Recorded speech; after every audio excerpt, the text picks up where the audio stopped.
Watch friends, welcome back. There are many reasons a watch might be important to you. Perhaps you received it as a gift for a special occasion, such as a wedding or graduation. I gave this attractive young hands, Max Bill, as a gift to my niece when she received her doctorate in psychology.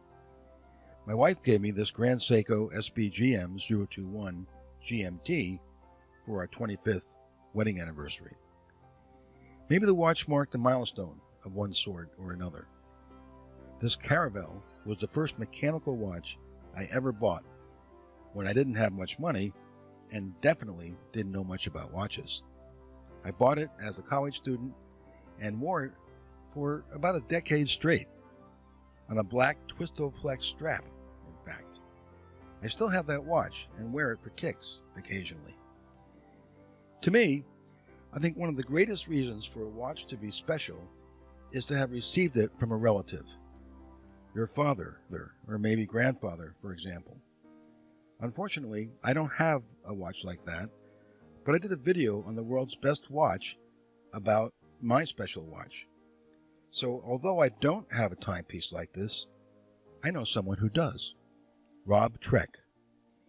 My friend Rob has a YouTube channel where he does an excellent job discussing photography in general and Olympus cameras in particular. I really like his casual style, and he is an excellent teacher. He has a couple hundred tutorial videos, has picture reviewing / editing videos, and does photo walkabouts, where he goes for a walk and shares the photographic opportunities and how he would handle them. He also does weekly live streaming where the topics often wander away from, and eventually return to, the topic of photography and Olympus. I highly recommend his channel and will put a link to it in the description below. So before I talk about Rob's dad's watch, a few words about Seiko 5 watches. Introduced in the early 1960s, the Seiko 5 wasn't just one watch. It became hundreds of watches in almost every category you can imagine. Sports, dive, dress. Later in 1969, chronographs. That's a very interesting story on how Seiko was one of 3 companies vying for the first automatic chronograph, which I'll leave for another day. According to Seiko, the Seiko 5 line got its name because of 5 traits of each model in the line. Durable case and bracelet, recessed crown at 4 o'clock, day-date display, automatic winding, and water resistance. Over many decades of production, these Seiko 5 watches had a variety of movements in them, and sometimes different movements in the same model. The watches were mass-produced and were often entry-level watches for millions of owners. Seiko's goal was to produce practical watches, and they did. Some models, especially the chronographs, have become highly sought timepieces for serious collectors, myself included, and many of the models have been given names like the Pogue, the 6139-6005, the Bullhead, 6138-0040, or UFO, 6138-0017, just to name a few. Let's talk about Rob's Seiko 5 and cover the stats first. This Seiko 5, the 6119-8083, measures 37 millimeters wide by 13.3 millimeters thick.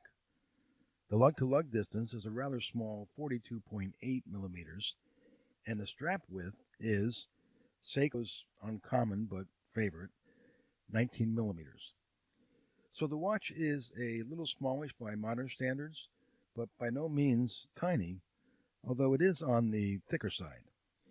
The thickness is always a factor when considering strap options, but the overall piece is short, so it should look good on almost any adult-sized wrist. I took some measurements of my vintage Seiko collection, and the sports/dress watches range from about 36 to 38 millimeters. The chronographs I have were larger, usually about 40 to 41 millimeters. The Seiko 5 has a stated water resistance of 30 meters, but since it's a vintage, chances are the gasket is not going to measure up, so I'd be shy of water while wearing it. Seiko's caliber 6119 powers the watch, and the movement beats at 21,600 beats per hour. More on the accuracy of this piece shortly. Now the fun stuff. Based on my research using a serial number, I found that the watch was made in 1971, towards the end of October in that year. This watch and some variants were manufactured from 1970 to 1979, so this piece was relatively early in the model's life cycle. It was billed as a dress watch by Seiko, and not only is that evident, but the watch itself is in amazing condition. More on that later, too. Rob told me that his dad was not a watch enthusiast, and although not sure exactly when the watch was bought, Rob thought most likely his dad bought the watch at the base exchange when he served in the Army in Vietnam. That tracks roughly with what my research told me. I'm sure a great number of Seiko 5 watches found their way into the hands of military personnel. Rob also said he was given the watch around 1980, just before he went to high school. Like many Seiko 5s of the era and later, this watch is an automatic, but cannot be manually wound. As you move your wrist, while wearing the watch of course, the mainspring is wound via a rotor, whether the rotor moves clockwise or anti-clockwise. Since the winding efficiency of the movement is so good, using Seiko's invention, the magic lever, not a manual wind is not a big deal. In fact, to get the watch going, Seiko aficionados say, just do the Seiko shake, and normal motion keeps it running. The dial. So let's take a closer look at Rob's Seiko 5. The dial is a brushed silvery color, which is in great condition. Depending on the light, it can look almost white. Hour markers at every position except 3 o'clock are filled with lume, which, surprisingly, after 50 years, still have a little bit of glow left in them. Batons at 6, 9, and 12 are a little thicker to make them stand out.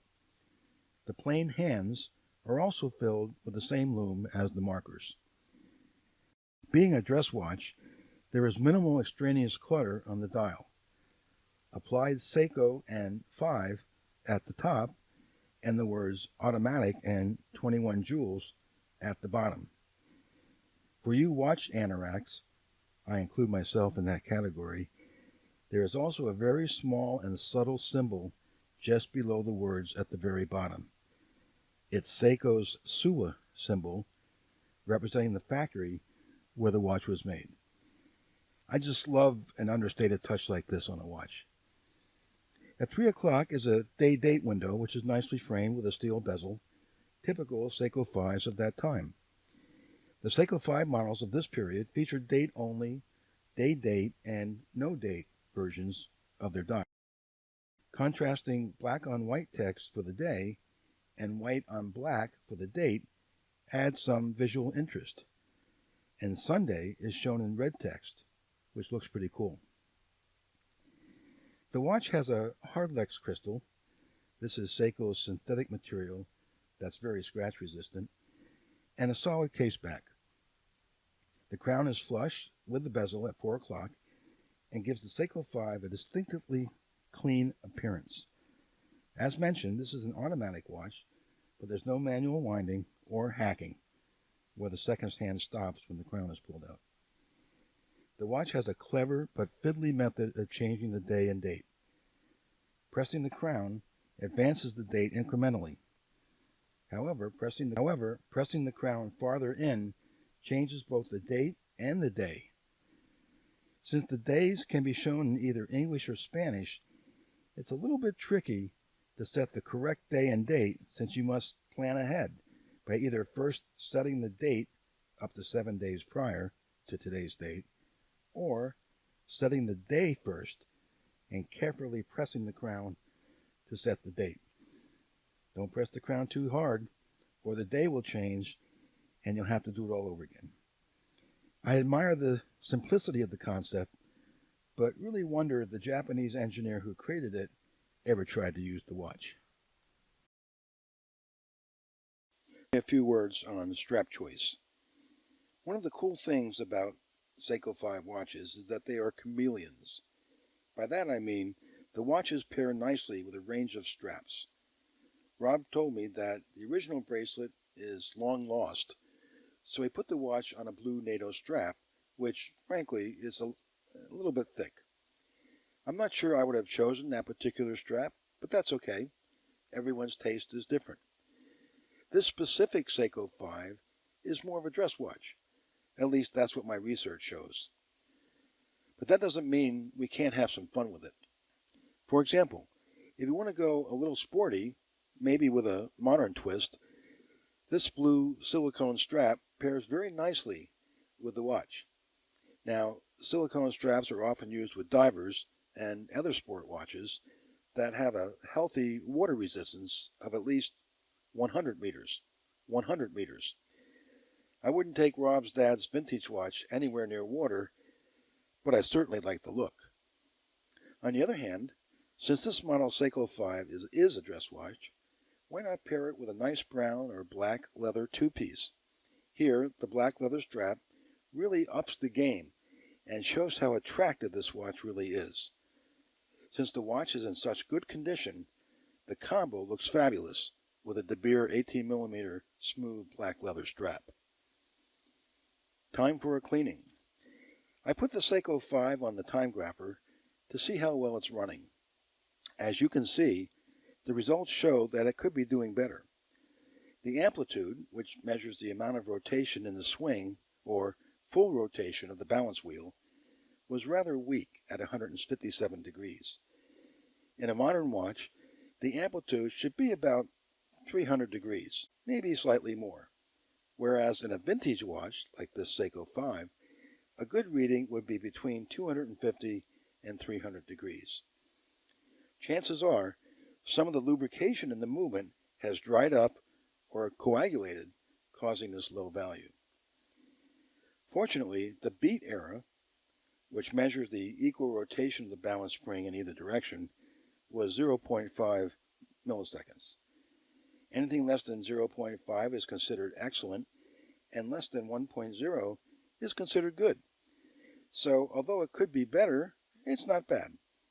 I'll bet a thorough cleaning of the movement would improve this measurement as well. Finally, the rate, which is how fast or slow the watch runs in seconds per day. And in this case, it was minus 47 seconds per day. Wow. The accuracy of the watch shows that it's losing almost a minute per day. Now, there is an adjustment that could be made on the movement. I did a video on this and have a link above, which could improve this. It's somewhat delicate and should be done carefully. But again, if Rob plans to wear the watch, I'd recommend a thorough cleaning and re-lube. The watch can be adjusted during the same service to improve its accuracy. And for a vintage Seiko 5, I think an accuracy of about, say, plus or minus 20 seconds per day would be acceptable. With some fine-tuning, this could probably be improved. These Seiko 5 watches are extremely robust. They've been known to run for decades without a servicing. Case in point, Rob's watch. So, in conclusion, I enjoyed my time with Rob's Seiko 5, not only because it's a handsome watch, but also because it's a family heirloom. It's special. Rob told me that after his dad passed away 2 years ago, he looked around for the Seiko 5 off and on for months, finally finding it in a box in his basement. Rob further mentioned that he didn't think he physically actually held the watch in his own hands since 1983. Rob sums it up by saying, "I now love that watch, not just for sentimental reasons, but it really is a beautiful watch. I was shopping for silver face watches before I found it." By the way, 80% of the photos and videos for this review were done with my Olympus EM1 Mark II mirrorless camera, and a variety of Olympus lenses. The rest were taken using my iPhone SE.